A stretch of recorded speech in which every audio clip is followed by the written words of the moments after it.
Assalamualaikum warahmatullahi wabarakatuh. Salam sejahtera untuk kita semua. Kembali saya Catur Sasongko hadir. Kali ini mempresentasikan soal dan pembahasan analisis laporan keuangan yang merupakan materi dari buku pengantar akuntansi 2 Adaptasi Indonesia edisi 4 yang diterbitkan oleh penerbit Salemba 4. Ini adalah materi bab 17 dari buku pengantar akuntansi 2. Nama materinya adalah analisis laporan keuangan. Seperti biasa, saya akan jelaskan dulu soal dan kemudian dilanjutkan dengan pembahasan. Jangan lupa untuk mengunjungi e-learning.penerbitsalemba.com, cari e-learning pengantar akuntansi 2 Warren, dapatkan video lengkapnya dan video-video soal pembahasan lainnya beserta soal-soal yang bisa Anda kerjakan mandiri yang dapat Anda peroleh dengan membeli buku pengantar akuntansi 2 Adaptasi Indonesia yang original yang ada kode akses e-learningnya atau Anda membeli kode akses e-learningnya. Oke, kita mulai ya. Soalnya, berikut ini disajikan data-data yang diperoleh dari laporan keuangan PT Asik periode 2016 sampai 2020. Ada mulai dari penjualan neto, beban pokok penjualan, sampai dengan jumlah saham yang beredar. Nah, Anda diminta hitunglah rasio-rasio berikut ini untuk tahun 2017 dan tahun 2020. Yang pertama adalah margin laba bruto atau gross profit margin, margin laba setelah pajak, net profit margin, laba per saham atau earning per share, kemudian perputaran persediaan atau inventory turnover, berikutnya time interest earned, dan terakhir imbal hasil ekuitas atau return on equity dengan menggunakan data yang diberikan sebelumnya. 2017 sampai 2020. Yang pertama, kita akan menghitung rasio margin laba bruto atau gross profit margin ratio. Untuk menghitung ini, maka kita harus menghitung dulu laba bruto. Ini adalah penjualan neto atau net sales dikurangi beban pokok penjualan atau cost of goods sold. Di soal tidak ada laba bruto, tapi ada data penjualan neto dan beban pokok penjualan dari 2017 sampai 2020. Maka kita hitung laba bruto tahun 2020 penjualannya 2 miliar 960 juta rupiah dikurangi beban pokok penjualan tahun 2020 1 miliar 856 juta rupiah, maka laba bruto 2020 adalah 1 miliar 104 juta rupiah. Ini 2019 berarti penjualan 2019 dikurangi beban pokok penjualannya. Anda cek kembali ya ke soalnya. Maka laba bruto 2019 adalah 1 miliar 23 juta rupiah. 2018 itu laba brutonya 746 juta rupiah dan 2017 580 juta rupiah.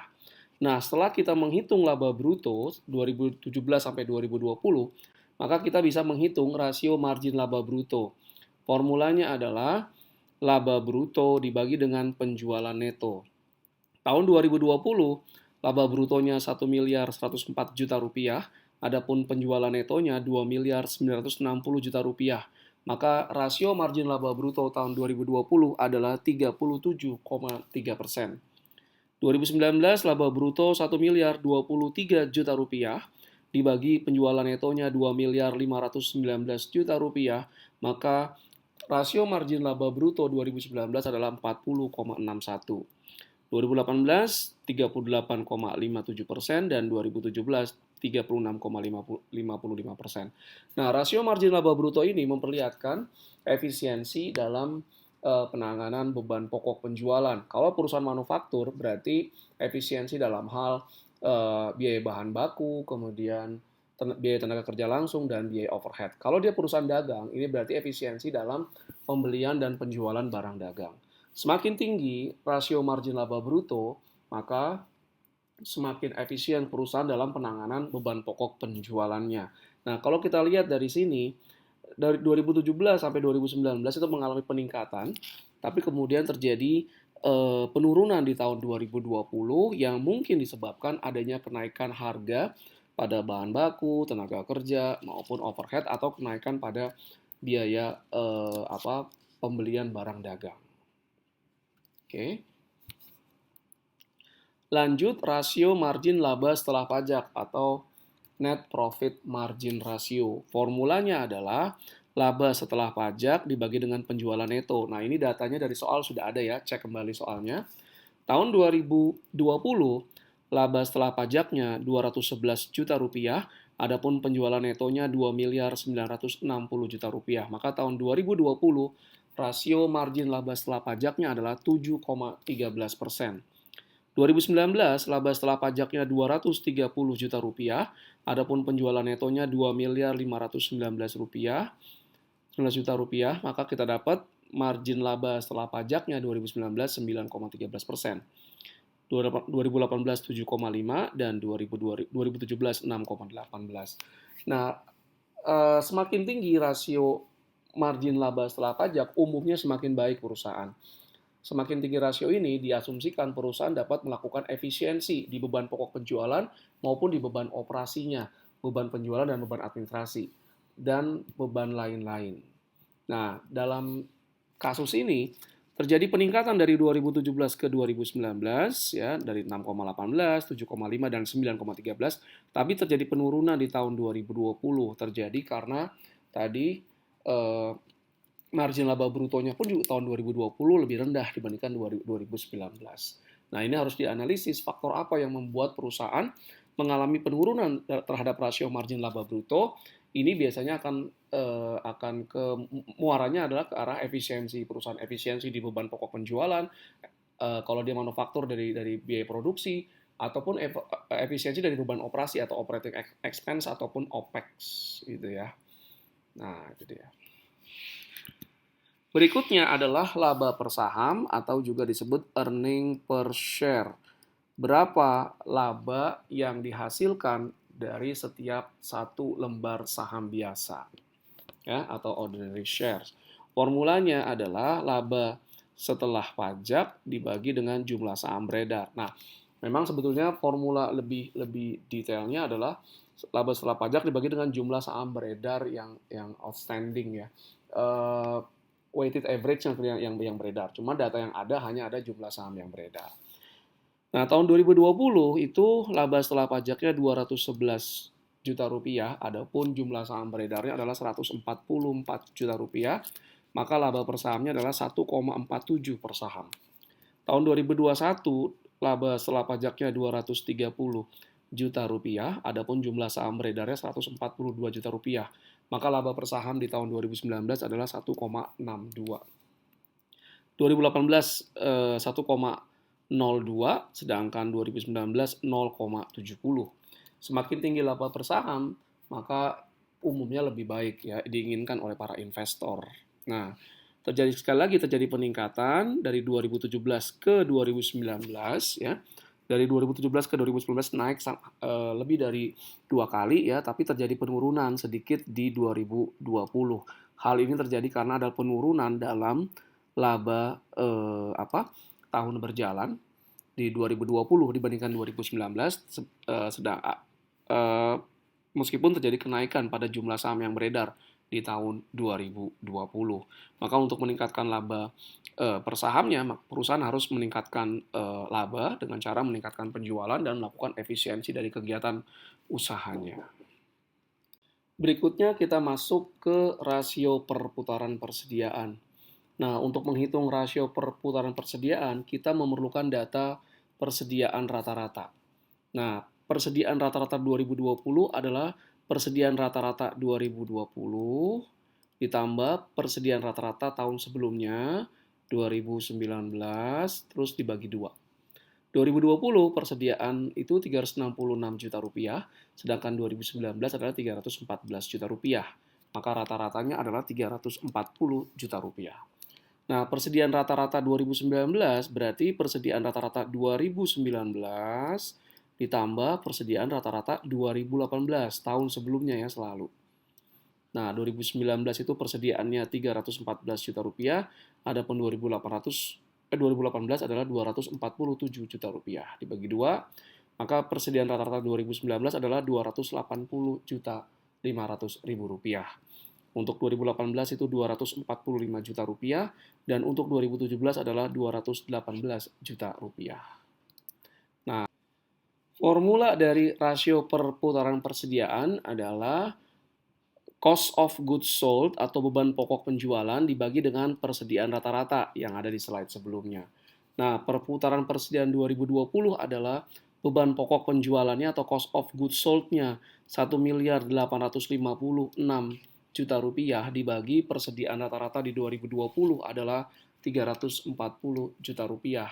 Maka dalam setahun di tahun 2020 persediaan itu berputar sebanyak 5,46 kali. Maksudnya adalah eh, ini karena ini perusahaan dagang ya, dia beli dari supplier kemudian dijual itu satu kali putaran. Jadi selama tahun 2020 itu beli dan jualnya sebanyak 5,46 kali rata-ratanya. Kemudian perputaran persediaan 2019 itu adalah 1.496 juta rupiah. Ini beban pokok penjualan 2019 dibagi persediaan rata-rata di 2019 adalah 280 juta 500 ribu rupiah. Kita dapatkan 5,33 kali.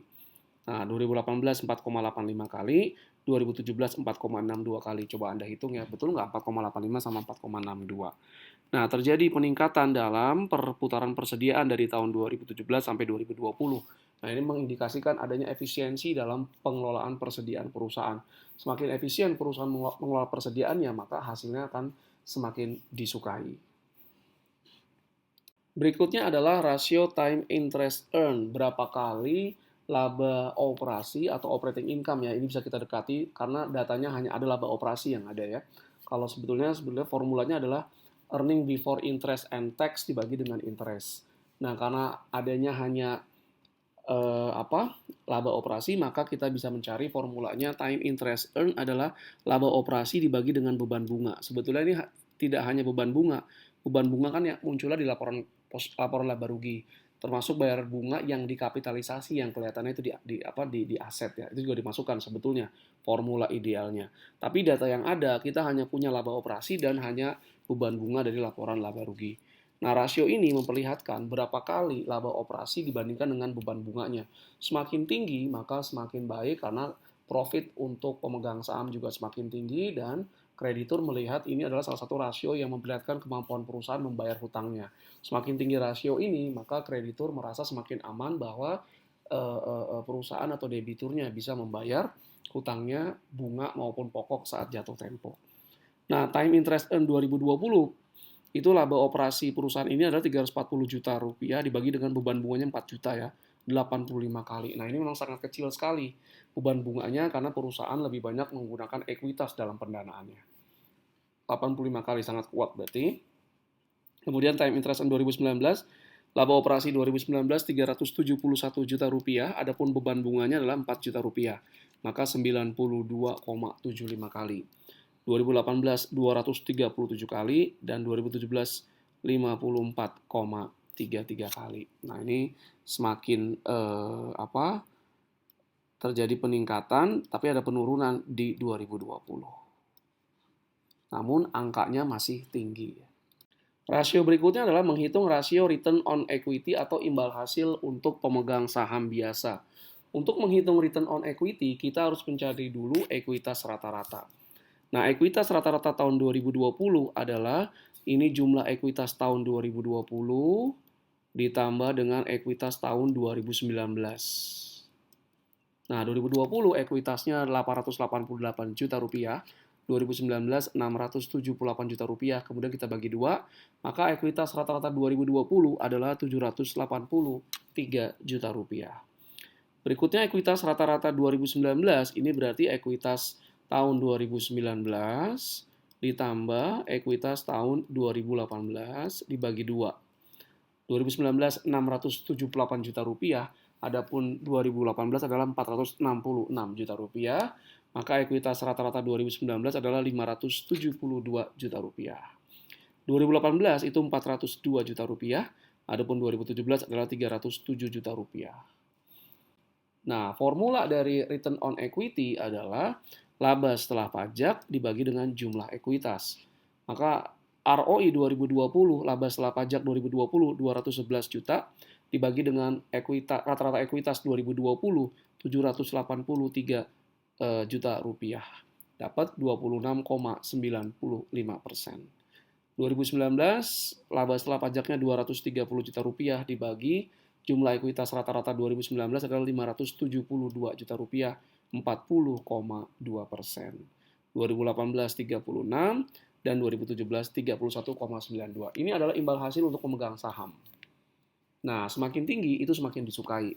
Nah, terjadi peningkatan dari 2017 sampai 2019, tapi terjadi penurunan di 2020 yang terjadi penurunan karena laba setelah pajaknya mengalami penurunan, tapi jumlah ekuitasnya meningkat. Maka tantangan bagi perusahaan ini ke depannya adalah bagaimana meningkatkan laba setelah pajakan dengan cara meningkatkan penjualan dan melakukan efisiensi dari kegiatan usahanya. Dengan demikian berakhir sudah presentasi saya terkait soal dan pembahasan analisis laporan keuangan yang merupakan materi bab 17 dari buku Pengantar Akuntansi Adaptasi Indonesia yang diterjemahkan dan diadaptasi serta diterbitkan oleh penerbit Salemba 4. Terima kasih atas terima kasih perhatiannya. Mohon maaf atas segala kesalahan. Assalamualaikum warahmatullahi wabarakatuh. Salam sejahtera untuk kita semua.